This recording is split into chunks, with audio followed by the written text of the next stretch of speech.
This week we will be investigating what can go wrong with our psyche, what can mess with our thoughts and behaviors. Before we begin, let me warn you of what is often called the first-year psychology student syndrome. As we learn about disorders, be aware that it is not unusual to recognize a symptom or two in yourself.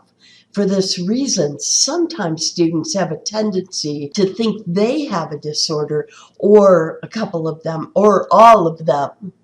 Usually this is not the case. Or they may think that they are fine, but that their sibling or friend, etc., has one or two or all of the disorders. Not a very good way to make friends and influence people, right?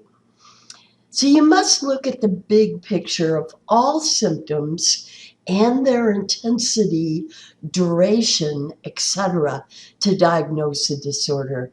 You will not be qualified to do this by taking this class or any other undergraduate classes. But what criteria do psychologists use? I'm going to give you a great trick for remembering the criteria. Think this: 3 criteria, 4 Ds.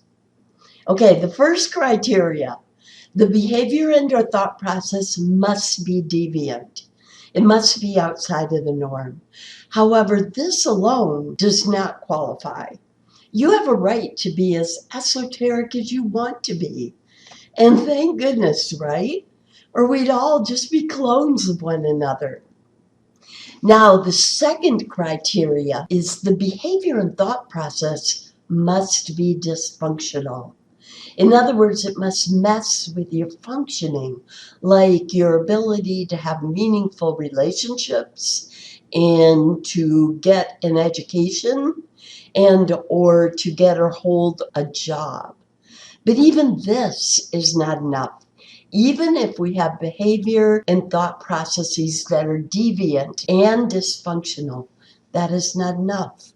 All 3 criteria must be met for a mental disorder to be diagnosed. The third criteria is demand or danger.